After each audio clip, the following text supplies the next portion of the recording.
The Picker, the Flower, and the Die by Katib Nuri Alim Shuna. The question was asked of me by a stranger whose eyes held centuries of wisdom. If one were to pick a flower from the terrain and place it in a vase of water mixed with indigo dye, what would happen to the flower? I, of little knowledge, humbled by the tone of his voice, replied gently, the flower would absorb the dyed water and the flower would change its shade. The questioner, unsatisfied yet tender in his tone, asked again, why did the flower drink the water that would change its appearance? Why didn't it refuse the water? I looked at the questioner with humility. His eyes were not testing me, but awakening something within me. I answered slowly, the flower had no choice but to drink of the grimy water, for it was the only source of life it needed to survive. But with its survival came an unwanted change. The questioner's gaze did not waver. He leaned closer with a quietness that spoke louder than thunder. Do you believe the flower wanted to change its color? Why did the picker of the flower remove it from its natural environment? Is it the flower's fault for its change? I took a breath deep from my soul, for these were not simple questions, they were mirrors. Oh, questioner, I began, your thoughts challenge my mind, just as it is a challenge to walk upright in the midst of a great storm. But I will attempt to answer that which you ask of me. As for the flower wanting to change colors, I believe it did not desire to change at all. Flowers do not yearn to be anything other than what they were created to be. I believe it did not even know it was in grimy water. Innocence has no awareness of corruption until it begins to wither from it. But if it knew if the flower had understanding, I assure you, it would have tilted the vase over, spilled the dye across the floor, and either taken refuge in dry soil, or released the life it held, returning to the source that crafted it. As for the picker, I continued, I believe he was not satisfied with admiring beauty. He was obsessed with possessing it. The picker did not understand that to truly love a thing is to let it bloom where it was born.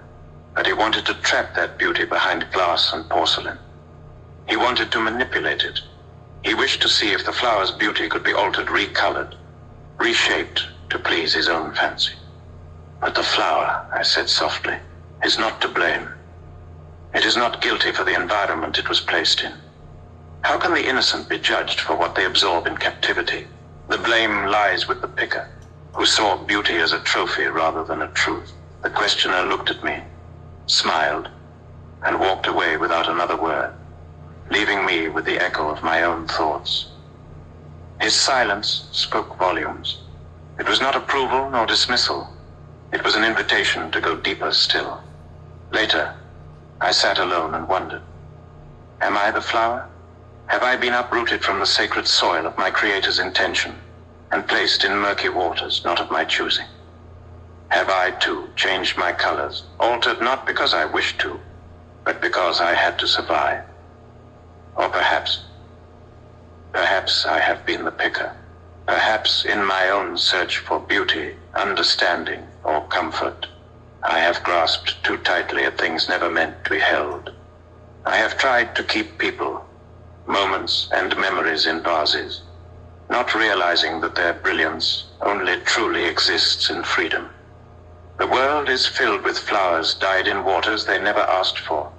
Some are children born into toxic households. Some are souls raised in environments where survival means swallowing pain. Others are artists, lovers, dreamers placed in institutions, systems, and relationships that dilute their color just to make them easier to control. And yet, some flowers, even after absorbing the dye, turn their stain into a unique expression. Some rise above the color given to them and radiate truth anyway. Their roots may have been severed, but their soul still leans toward the light. Perhaps the lesson is this: we must be careful what we pluck, and even more careful of water we place others in. We must learn to recognize when we are flowers in the wrong vase, and find the courage to spill it over.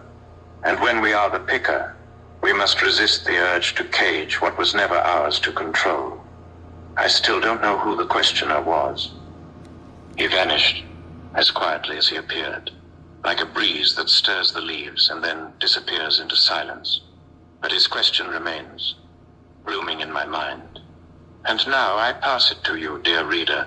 Are you the flower, the water, or the hand that picks?